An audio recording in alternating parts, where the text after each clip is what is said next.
சாமி எந்திரிச்சு கூடவே வந்து என்னை கூட்டிகிட்டு போய் ஒரு மாடு கட்டுவாங்கள அந்த காடி பழகு கல்லுக்குள்ள படுக்க வச்சிடுறாங்க. நம்ம ஓடிலாம்னு மனசில் நினைக்கும் போது சாமி என் பக்கத்தால் வந்து நிற்கிறாரு.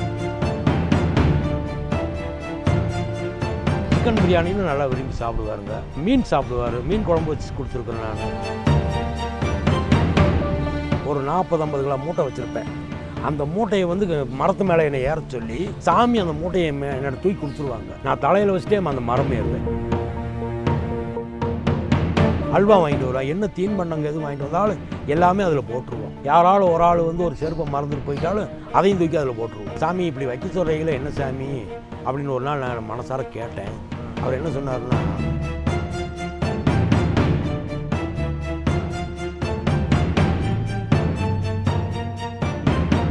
இட்லி பூசணம் பிடிச்சும் இருக்குது, சளிச்சு போன சட்னி 2 கரண்டி போட்டு கொடுத்தோன்னே சாமி சாப்பிட்றாங்க. எல்லாத்துக்கும் போட்டு கொடுறா சாமி அப்படிங்கிறாங்க.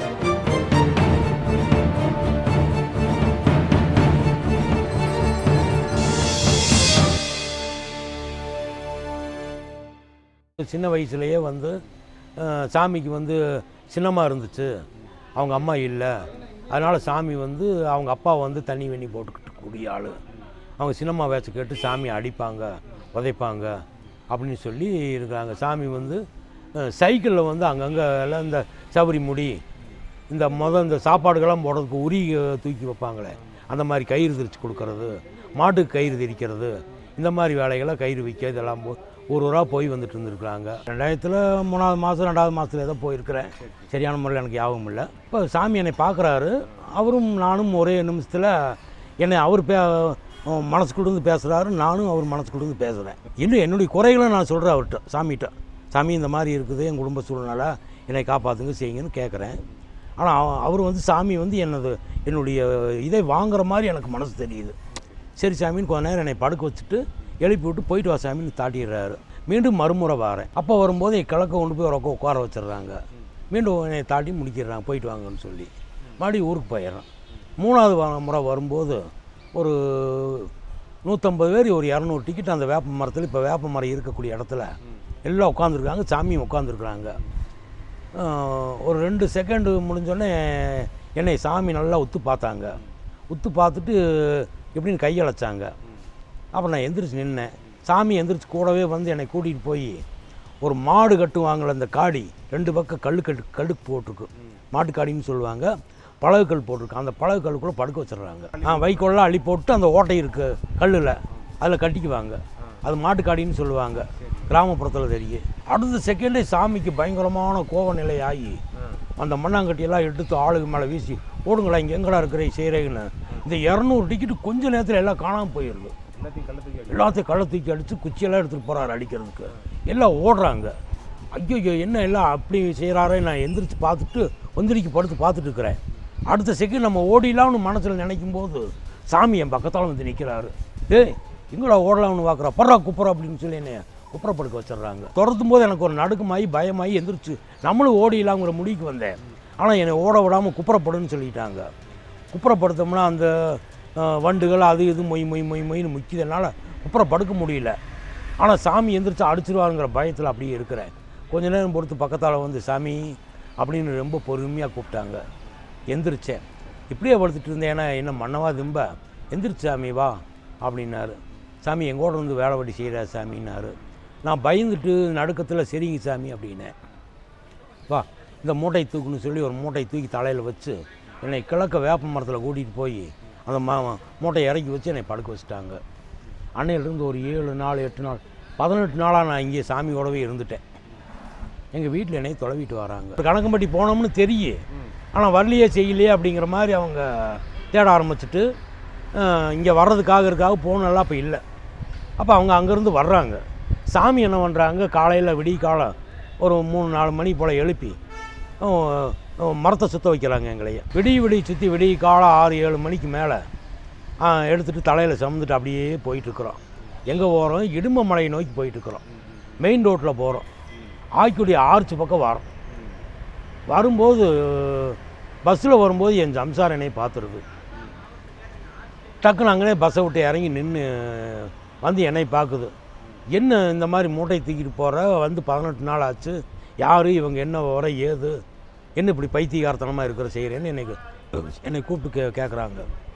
இது சாமி, நான் சாமியோட போயிட்டுருக்கிறேன், வா நம்ம எதாக இருந்தாலும் அங்கே இடுமலையில் போய் பேசலாம் அப்படின்னு போட்டால் அந்த மூட்டை கீழே தள்ளி போட்டு எங்கூட வா போகலாம், வா ஊருக்கு போகலாம், புள்ள குட்டியெல்லாம் விட்டு போட்டு இங்கே இருக்கிற செய்கிற அப்படின்னு ரொம்ப வெகாரிச்சு ஒரு மாதிரி வெக்ஸாயிருச்சு. பஸ்ஸில் போனீங்களா? நடந்து போயிட்டுருக்குறேன் சாமியோட இடுமலைக்கு. கணக்கம்பட்டியிலிருந்து இடுமலைக்கு நடந்தே போகிறோம். எப்படி போகிறோம்னா ட்ரெயின் மாதிரி நான் ஒரு 10 டிக்கெட் போயிட்டுருக்குறோம். சாமி முன்னாடி, நான் அதுக்கு பின்னாடி, எனக்கு முன்னாடி ஒரு 10-20 பேர். இதில் குறிப்பாக சொல்ல போனோம்னா ஆரை துரைமுருகன் சொல்லி ஒரு எண்கணித ஜோசியில் இருக்கிறார், அவரோட குடும்பத்தோடு அவங்களும் வர்றாங்க. பெரிய வசதி வாய்ப்பான ஆளுங்க போயிட்டுருக்குறாங்க. நான் சாமி கொண்டு போய் மூட்டையை வச்சுக்கிட்டே வருவேன், சும்மா இடையிலலாம் போக மாட்டேன், சொல்லிவிட்டு அவர்கிட்ட ஆசீர்வாதம் ஆகிட்டே வரும்னு நான் சாமி பின்னாடியே போயிடுறேன். சாமி திரும்பி வந்து, சாமி அவங்க கஷ்டம் அவங்களுக்கு, நம்ம கஷ்டம் நம்மளுக்கு, வா நம்ம போகலாம் சாமி என்னை கூப்பிட்டோன்னே சாமி பின்னாடியே நான் போயிடுறேன். வந்து இடுமலையில் வந்து உடனே மூட்டை இறக்கி வைக்கிறோம். இறக்கி வச்சுட்டு திரும்பி பார்த்து என் சம்சாரத்தை காணாமல் போய் கூட்டிகிட்டு வரலாம்னு நான் நிற்கும்போது சாமி என்னங்கிறாரு, சாமி இங்கே வா அப்படிங்கிறாரு. சட்டை கழட்டுங்கிறாரு, கழட்டுறேன். இந்த செருப்பு இங்கே கழட்டி விடுங்கிறாரு, துண்டு அங்கே வைங்கிறாரு. மூணையும் வாங்கி வச்சுட்டு போய் என் சம்சாரத்தை இப்போ போய் பார்த்துட்டு வாங்கன்னு தாட்டிட்டார். நான் அப்படியே போய் தொலைவிட்டு இருக்கிறேன். அப்படியே போய் வந்த இடத்துல தொலைவிட்டு வர என் சம்சாரத்தை ஆளை காணோம். எனக்கு வெக்ஸ் ஆயிடுச்சு. என்னடா அந்த பிள்ளை இப்படி சொல்லிச்சு, நான் ரோட்டில் விழுந்து சாகிறேன், அங்கே சாகிறேன், நீ இப்படி குழந்தைகளை விட்டுட்டு வந்துட்டியே, செஞ்சுட்டியேன்னு அழுதுட்டு போச்சு. என்ன ஆச்சோ ஏதாச்சுன்னு தெரியலையே அப்படின்னு போட்டு நான் ரொம்ப நேரம் தொலைவி போட்டு மீண்டும் சாமிகிட்ட வாரேன். சாமி அதுக்குள்ளே ஒரு என் கூட வந்தவங்களை சொல்லி சாப்பாடு போய் வாங்கிட்டு வர சொல்லி ஒரு 7-8 பேர்த்துக்கு சாப்பாடு கொண்டாந்து வச்சுட்டு, சாமி என்னோடய சாப்பாடு இருக்குது எடுத்து சாப்பிடுங்கிறாரு. அப்புறம் எல்லாம் அந்த பாறையில் உட்காந்து பிரித்து வச்சு சாப்பிட்றாங்க. நானும் பிரித்து வச்சு குழம்பு ஊற்றி சாப்பிட்றதுக்கு எனக்கு மனசுக்கு எண்ணம் வரல. அடுத்த செகண்டே மூட்டை தூக்கிட்டு மீண்டும் வா போகலாம்னு சொல்லி கூட்டிகிட்டு போகிறாங்க.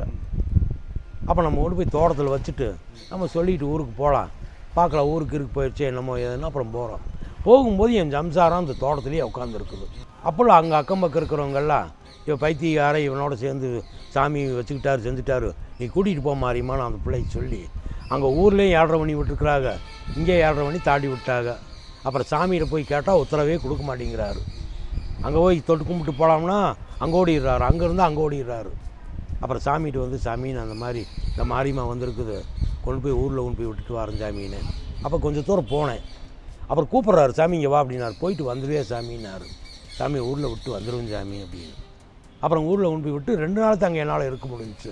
3ஆவது நாள் மீண்டும் சாமிகிட்ட வந்துட்டேன்.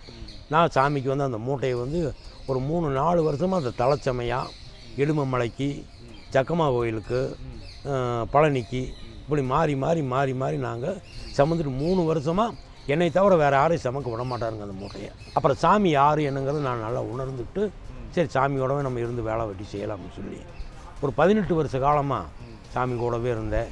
சாமிக்கு ஒரு 3-4 வருஷமாக மோகன் தோட்டத்தில் அந்த ஓட்டு வேலை சாலையில் சாமிக்கு சமைச்சு கொடுத்துருக்குறேன். சாமி வந்து கோழி சிக்கன் பிரியாணின்னு நல்லா விரும்பி சாப்பிடுவாருங்க.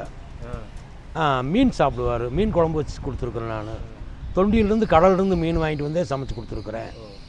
இங்கே கிணத்துல மீன் பிடிச்சின்னு சமைச்சு கொடுத்துருக்குறேன். சாமி அடிக்கிறதோட முட்டை பரோட்டா வாங்கிட்டு வம்பார். காலம்புறம் இட்லி வாங்கி கொடுத்துருவேன் கடையில். சாயங்காலமான சமைச்சு கொடுத்துருவேன். ஏதோ சுமாராக சமைக்க தெரியும், அதை சாமி நல்லா விரும்பி சாப்பிட்டுருக்குறாருங்க. ஆனால் சாப்பிட்டு எனக்கு பாதி உருட்டி கையில் கொடுத்துருக்குறாங்க. ஒரே வட்டலில் சாமி நானும் சாப்பிட்ருக்குறோம். அப்புறம் அவர் பாதி சாப்பிட்டு பாதி எப்போவுமே எனக்கு ஃப்ரீயாக கொடுத்துருவார்.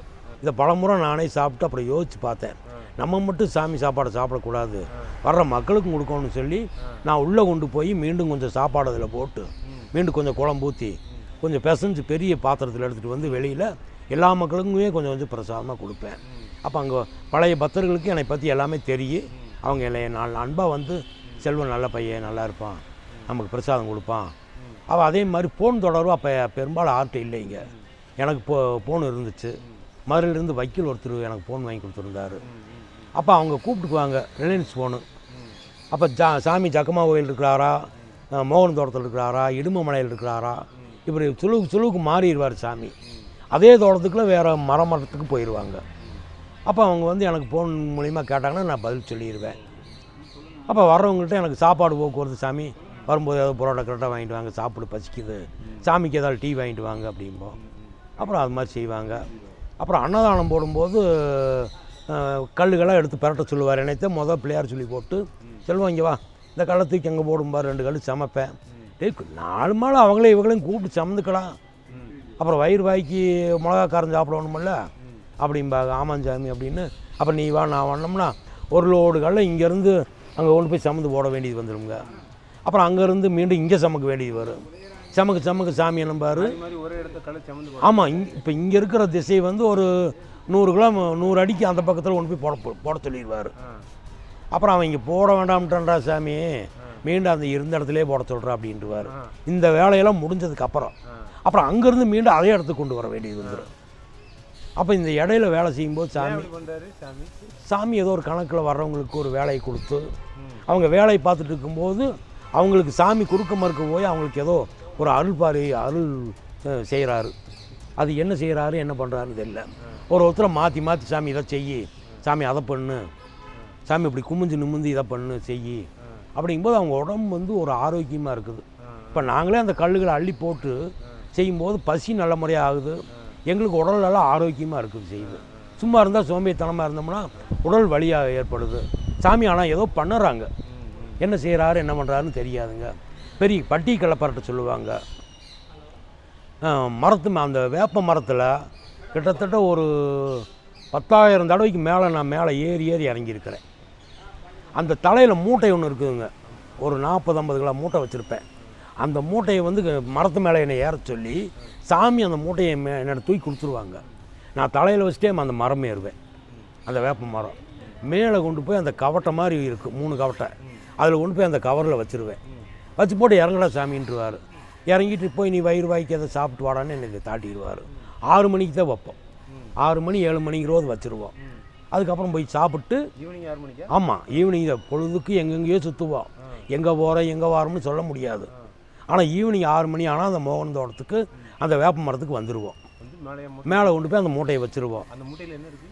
மூட்டையில் வந்து கூல்ட்ரிங்க்ஸ் இருக்குங்க, பழைய செருப்பு கிடக்கு, ரோட்டில் போக ஒரு பிளாஸ்டிக் கிடக்கு, ஒரு துணி கிடக்கு, இது மாதிரி ஆகாவளி என்னென்னு இருக்குமோ அதைத்தான் ஒரு பெரிய மூட்டையாக கட்டி வச்சுருப்பார். இதில் 2000லேருந்து சேர்த்திட்டு இருக்கிறாரு. ஒவ்வொரு மூட்டையும் நிறைய அடுத்து கொண்டு போய் வீட்டில் அடிக்கிடுவோம். ஒரு 100 மூட்டை 150 மூட்டையெல்லாம் சேர்த்திருப்போமுங்க. இந்த கூல்ட்ரிங்க்ஸ் அப்போ வந்து 2 லிட்டர் மெராண்டா வாங்கிட்டு வருவோம், 2 லிட்டர் 7 வாங்கி மக்கள் வாங்கிட்டு வருவாங்கள்ல, அதெல்லாம் மரத்தடியில் வச்சுட்டு போயிடுவாங்க. அதையெல்லாம் அதில் தூக்கிக்குள்ளே போட்டுருவோம். பிஸ்கெட் அதில் போட்டுருவோம், அல்வா வாங்கிட்டு வருவோம், என்ன தீன் பண்ணங்க எதுவும் வாங்கிட்டு வந்தாலும் எல்லாமே அதில் போட்டுருவோம். யாராலும் ஒரு ஆள் வந்து ஒரு செருப்பை மறந்துட்டு போயிட்டாலும் அதையும் தூக்கி அதில் போட்டுருவோம். சில வேலைகளை எங்களை வச்சுட்டே செஞ்சுருக்கிறாரு. ஆனால் உங்களுக்கு ஒரு பிரச்சனைனா, செல்வம் இந்த இவரை கூட்டிகிட்டு போய் அந்த கல்லை சமைக்க வையும்பார், இல்லைன்னா இந்த கல்லை இவரை கூட்டிகிட்டு போய் பரட்டும்பார், இல்லை இவரை கூட்டிகிட்டு போய் சாப்பாடு வாங்கிட்டு வான்னு சொல்லுவார். அது உங்களுக்கு ஏதோ பண்ணுறத எங்களை ஒரு கருவியாக பயன்படுத்தி மக்களுக்கு ஒரு சேவை செய்ய வச்சுருக்கிறாரு. எங்களுக்கு அது உணரக்கூடிய பக்குவம் இருந்துச்சு. நாங்களும் அதை சலிக்காமல் செஞ்சுருவோம். அந்த மூட்டையெல்லாம் எங்கே?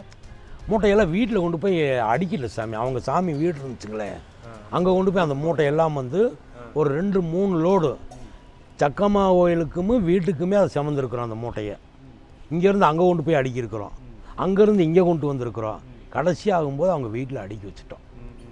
அப்புறம் பாக்கி இந்த தோல் மூட்டைன்னு சொல்லி ஒன்று காவடின்னு சொல்லுவாங்க, இந்த மாதிரி துண்டு இருக்குங்க, இதை நீளமாக போட்டு போர்வை இருக்கும், போர்வை எல்லாமே மடித்து இப்படி சுற்றி அங்கங்கே ஒரு அடிக்கு இப்படி கட்டு போட்டு இப்படி தோளில் இப்படி துண்டு போட்டிருப்பார் இப்படி. அது வந்து சாமி அந்த காவடி அடுறா அப்படின்னு சொல்லுவாங்க. அப்போ அந்த காவடி சாமி இதை ஓட்டுட்டு வருவாங்க. அந்த காவடியும் அதே வேப்ப மரத்தில் வைப்பாங்க சில பேர். அவர் சாமி இப்படி வைக்க சொல்கிறீங்களே என்ன சாமி அப்படின்னு ஒரு நாள் நான் மனசார கேட்டேன். அவர் என்ன சொன்னார்னா, சாமி தெக்க ஓரம் வடக்கு ஓரவனுக்கு கஞ்சி தண்ணி ஊற்று பண்ணுறா சாமி, அதுக்குத்தான் நான் மேலே வச்சேன்டா அப்படின்பாரு. சரிங்க சாமி அப்படின்னு சொல்லியிருக்கிறேன். அதுக்கு என்ன அர்த்தம்? என்ன போகிற வாரவங்களுக்கு கஞ்சி தண்ணி ஊற்று பண்ணுறா அப்படின்னு இருக்கிறாரு, அதுக்கு என்ன பவர் என்னன்னு அவருக்கு தானே தெரியும் சாமி. மேலே வச்சுருக்கிறது ஏன் சாமி டெய்லிங் கொண்டு போய் மேலே வைக்கிறீங்கன்னு கேட்டதுக்கு, அப்புறம் இறக்குறீங்க காலையில் விடிய காலை எண்ணெய் இல்லாமல் ஆறை இறக்க மாட்டேன். அது எப்படின்னு கேட்டிங்கன்னா, காலையில் இவருக்கு முன்னாடி நான் எழுந்திரிச்சிடுவேன். எனக்கு டீ குடிக்கிற பழக்கம் ஒன்று உண்டு. போய் டீ குடிச்சிட்டு சாமிக்கு டீ வாங்கிட்டு வந்து சாமி நான் எழுப்புவேன். சில நேரம் சாமி வந்து நான் டீ வாங்கிட்டு வரும்போது முழிச்சிருப்பார். சாமி உன்னை தாண்டா பார்த்துட்டு இருந்தேன், அந்த மூட்டையை இறக்கலாம் அப்படிம்பார். எண்ணெய் இல்லாமல் கூட எத்தனையோ ஆளுங்க அந்த மரத்தில் உட்காந்துருப்பாங்க, எண்ணெய் இல்லாமல் யாரையும் இறக்க விட மாட்டார். நான் தான் மேலே போய் இறக்கி அந்த மூட்டையை வந்து சமக்க முடியாமல் கீழே போட்டுருவேன் தொப்புன்னு. இந்த தோல் பாரத்தை பையை இறக்கி கொடுப்பேன். சில நேரம் அந்த மூட்டையுமே பையை கொண்டாந்து சாமி கையில் கொடுப்பேன். பெரிய மூட்டையாக இருந்தால் என்னால் இறக்க முடியாமல் கீழே போட்டுருவேன். அது ஒரு சில நேரங்களில் ரெண்டாக கிழிஞ்சிருக்கு சாக்கு. அப்போ ஒரு சாக்கு அந்த கோணிசி சனெல்லாம் கொண்டு வந்து தேயிலான்னு சொல்லுவார், வேறு சாக்கில் மாற்றலான்னு சொல்லுவார். கிழிஞ்சிருச்சேன்னு கோவப்பட மாட்டாரா? அப்போ கொஞ்சம் கோவப்படுவார், அப்புறம் சமாதானம் ஆகிக்குவார். ஒரு தகப்பையும் ஒரு பிள்ளையை மிரட்டின மாதிரி மிரட்டுவார். அப்புறம் நீயே போய் அதில் சரி பண்ணுறான்னு அந்த தோட்டத்தில் போய் சாக்கு வாங்கிட்டு வான்னு சொல்லி அப்புறம் நான் சாக்கு வாங்கிட்டு வந்து மீண்டும் பிடிச்சிட்டு போயிடுவோம். இதை வந்து என்ன பண்ணுவாங்கன்னா, அந்த கூல்ட்ரிங்க்ஸ் எல்லாம் அதில் சேர்த்து வைக்கிறாங்கல்ல, மாதத்தில் ஒரு முறை இந்த பௌர்ணமி அமாவாசை நேரங்களில் ஒரு காட்டுக்களை கூட்டிகிட்டு போய் 2 பேர் 3 பேர் உட்காந்து அந்த மூட்டையை பிரித்து அதில் உள்ள தீன் பண்ணமெல்லாம் நாங்கள் சாப்பிடுவோம். சாமியும் சாப்பிடுவாங்க, கூட இருக்கிற ஆளும் சாப்பிடுவார், நாங்களும் சாப்பிடுவோம். அது 2 மாதம் 3 மாதம் 4 மாதம் ஆனாலும் இந்த அல்வா வாங்கி வச்சுருப்பாருங்க, பிஸ்கெட் கிடக்கு, பன்னு கிடக்கு, அதெல்லாம் ஒரு மாதிரி கட்டவாடை அடிக்கிற மாதிரி இருக்குது. ஆனால் நாங்கள் சாப்பிடுவோம். ஆனால் எங்களுக்கு ஒன்றுமே பண்ணனதில்லை. இதில் ஒரு சின்ன விஷயம் என்னன்னு கேட்டிங்கன்னா, ஜக்கம்மா கோயிலில் இருக்கிறோம். சாமி பார்சல் வந்து முட்டை பரோட்டா வாங்கிட்டு வாம்பார், சாப்பாடு வாங்கிட்டு வான்னு சொல்லுவார். எப்போவுமே வீட்டுக்கு வந்து 7 சாப்பாடு வாங்கி கொடுன்னு சொல்லுவாங்க. சில நேரம் அந்த வீட்டில் கொடுக்காம இங்கே கொண்டாந்து வச்சுருவாங்க. இது எல்லாமே அந்த மரத்தில் மாட்டி வச்சுருவோம். இப்படி வந்து ஒரு 2 மாதம் 3 மாத காலமாக ஒரு அந்த சாப்பாடுகளை அங்கங்கே மாட்டிடுவோம். காருக்குள்ளேயும் அந்த சாப்பாடுகள் அப்படியே கிடக்கும். முட்டை பரோட்டா இருக்குது, கூல்ட்ரிங்க்ஸ் இருக்குது, டீ வந்து சாமிக்கு 1 லிட்டரு 1/2 லிட்டர் டீ தான் வாங்குவோம், அதுவும் அப்படியே கிடக்கும். மரத்தடியில் பழைய டீயெல்லாம் அங்கே வைன்னு சொல்லுவாங்க. அப்போ வரக்கூடிய பக்தர்கள் என்ன பண்ணுவாங்க, சாமிக்கு டீ வாங்கிட்டு போகலான்னு நினச்சவங்களாம் வாங்கிட்டு வருவாங்க. ஆனால் சாமிக்கு அந்த உரியப்பட்டவங்க கூட இருக்கவங்க டீ வாங்கிட்டு வந்தால் மட்டுமே சாப்பிடுவாங்க. எல்லோரும் வாங்கிட்டு வர டீயை சாப்பிட மாட்டாங்க. மாமூலாக யாராலும் பழைய ஆட்கள் வாங்கிட்டு வந்தால் மட்டும் சாப்பிடுவாங்க. புதுசாக வாங்கிட்டு வர டீயெல்லாம் சாப்பிட மாட்டாங்க. அதை மரத்தடியில் வைன்னு சொல்லுவார். ஒரு நாள் என்ன பண்ணார், ஏண்டா செல்வா, பாத்திரம் வந்து ஒன்று வாங்கிட்டு வா, ஒரு சாப்பாடெல்லாம் வேக வைக்கணும். அப்போ இந்த தண்ணி காய வைக்கிற மாதிரி ஒரு ஈய பாத்திரம் ஒன்று அந்த பக்கத்தில் ஈஸ்வரன் தோட்டம்னு சொல்லி அங்கே ஜக்கம்மா கோயில் ஒரு தோட்டம் இருக்குது, அங்கே போய் அதை எடுத்துகிட்டு வந்து அங்கே வச்சோடனே, சாமி இந்த இட்லி எல்லாம் அதில் எடுத்து போடுறா அப்படின்னாரு. அப்போ காருக்குள்ளேருந்து எடுக்கும்போது ஒரு 10-50 பார்சல் இருக்குது. இது எல்லாம் எடுத்து பிரித்தோம்னா இட்லி பூசணம் பிடிச்சும் இருக்குது. அதையும் எடுத்து உள்ள சட்னி, சளிச்சு போன சட்னி, 1 மாதத்துக்கு முன்னாடி வாங்கினது, 10 நாளைக்கு முன்னாடி வாங்கினது, நேற்று வாங்கினது, இப்படி பல விதமான இட்லிகள் அதில் இருந்துச்சு. இது எல்லாமே அதில் போட்டோம். பிரியாணியும் அதிலே தான் போடுறோம். கூல்ட்ரிங்க்ஸையும் கழட்டி அதிலே தான் ஊற்றுறோம். இந்த பழைய டீயையும் எடுத்து ஊற்றினா உள்ளே விழுக மாட்டேங்குது. எடுத்து பார்த்தோம்னா தயிர் மாதிரி உறைஞ்சிருக்குது அந்த டீ. ஒரு கலக்கி ஊற்றிடுறோம். உள்ள எல்லாமே ஊற்றி ஒரு பெரிய அரக்கு மட்டை தென்னை மட்டை வெட்டிட்டு வந்து அதை கிளறி விட்டு அடுப்பில் வச்சு தீ வச்சு அதை வேக வச்சுட்டு சாப்பாடும் அதிலே போட்டுருந்தோம். பழசங்க என்னென்ன இருக்குமோ 3 மாதம் 4 மாதத்து பொருள்களை எல்லாமே உள்ளே போட்டு அது தீ பிடிச்சி கதப்புதான்னு கொதிக்குது. சாயங்காலம் ஒரு 6 மணி 7 மணி வரைக்கும் தீ எரிச்சிட்ருக்குறோம். சரி வெந்துருச்சு சாமிகிட்ட சொல்லலாம்னு போனோம்னா சாமி தூங்கிட்டு இருக்கிறாங்க. சாமி காலையில் எழுந்திரிச்சு செல்வம் அப்படின்னாரு. சாமி அப்படின்னு பசிக்குதுரா, நைட்டு சாப்பாடு ஆக்கினைகளில் அதை போட்டு வந்து கொடுறா அப்படின்னாரு. இலை அறுத்துட்டு வாடா அப்படின்னாரு. அப்போ கொடுக்கும்போது சாமி 2 கரண்டி போட்டு கொடுத்தோன்னே சாமி சாப்பிட்றாங்க. எல்லாத்துக்கும் போட்டு கொடுறா சாமி அப்படிங்கிறாரு. அப்போ எல்லாம் வர்ற மக்களுக்கெல்லாம் ஒரு கரண்டி போட்டு எல்லாம் கொடுக்குறோம். அப்போ அதில் சில ஆளுகளாக அதை சாப்பிட்றதுக்கு யோசிச்சுட்டு போயிட்டு வந்துட்டு இருந்தாங்க. இதில் இவர் மதுரையில் ஞான சபை வச்சிருக்கிற வக்கீல் சந்திரசேகர்னு சொல்லியிருக்காரு. அவரும் வந்து வாங்குறாரு. பக்கத்தால் எல்லாமே அப்போ நானும் போட்டு போய் உட்காந்து சாப்பிட்றோம். நான் சாப்பிடும்போது எனக்கு இதெல்லாம் பிரித்து போட்டுகிட்டே அந்த பூசணம் பிடிச்சது, புழு இருந்தது, இது எல்லாமே நான் பார்த்து செஞ்சதுனால எனக்கு சாப்பிட ஒரு மனசுக்கு ஐயர்வு. அப்போ அவர் என்னங்கிறாரு, வக்கீல் சார் என்னங்கிறாரு, சாமி கொடுத்தது உணவல்ல, இது மருந்து, இது சாமியாக செய்யப்பட்ட ஒரு லேகியம் அப்படிங்கிறாரு. ஆஹா, அப்போ நம்ம சாப்பிடாமல் இருக்கக்கூடாது அப்படின்னு சொல்லி அப்போ நானும் அந்த 2 கரண்டி போட்டதை எல்லாம் எடுத்து சாப்பிட்டு அவர் இன்னொரு கரண்டி எனக்கு போடணும்னு சொல்லி சாப்பிட்றாரு. சாமியும் சாப்பிட்றாங்க. ஆனால் எங்களுக்கு எந்த ஒரு ப்ராப்ளமே வரலைங்க. இப்படி சொல்ல போனோம்னா சாமிகிட்ட பல்வேறு நிகழ்ச்சிகளை 18-20 வருஷ காலமாக நான் எல்லாமே அனுபவிச்சுருக்கிறேன், செஞ்சுருக்கிறேன். சாமிதே வந்து அந்த முருகந்தே சாமி, அந்த போகிறதே முருகன், முடச்சாமிதே போகிறதே முருகன் அப்படிங்கிறத நான் நல்லா உணர்வுபூர்வமாக உணர்ந்து நானும் வந்து சாமி கூடவே இருக்கணும் அப்படிங்கிற முடிவு வந்து என் பிள்ளைக்குட்டி வந்து ஏதோ சாமிகிட்ட வரக்கூடிய பக்தர்கள் எனக்கு அன்பானவங்க வருவாங்க, அவங்க 10-5 செலவு கொடுப்பாங்க சாப்பிட்டுக்குன்னு சொல்லி அந்த காசெல்லாம் மிச்சம் வச்சு என் பிள்ளைக்குட்டிகளுக்கு ரேஷன் அரிசி கொடுத்து கஷ்டப்பட்டு என் பிள்ளைக்குட்டிகளை அங்கே அதுகளையும் நான் வாட விடாமல் என் குடும்பத்தையும் இடையிடையே போய் பார்த்துட்டு ஆன்மீகத்தையும் பார்த்துட்டு என் குடும்பத்தையும் பார்த்துட்டு இந்த அளவுக்கு நான் வந்து இருக்கிறேன் சாமி, செய்கிறேன் சாமி. இப்போதைக்கு வந்து கொஞ்சம் உடல்நலம் சரியில்லாமல் நான் இப்போ சாமி அப்பப்போ வந்து பார்த்துட்டு வீட்டுக்கு போக சாமிகிட்ட வர அந்த மாதிரி வந்து போயிட்டுருக்கிறேன். உலக வரலாற்றில் முதன்முறையாக திருக்குறளுக்காக வெளிவந்துள்ள மெய்ப்பொருள் உரை குறள் அமிர்தம். ஆன்மாவினால் அறியப்படும் இறை அனுபவத்தை பற்றி சொல்ல சொன்னால் எப்படி சொல்ல முடியும்? வள்ளுவனே தன்னுடைய ஓலைச்சுவடியில் எழுதியது போன்ற ஒரு வண்ண அமைப்பு, வார்த்தைகளும் படங்களும் மிக மிக அருமையாக இருக்கிறது. கைகளிலே இந்த குறள் அமுதத்தை எடுத்து பார்த்தால் கீழே வைப்பதற்கே மனம் தோணாது. ஆசிரியர் திரு கோ திருமுருகன். தொடர்பு கொள்ள வேண்டிய தொலைபேசி எண்கள் 9176 564 723 7397 394174.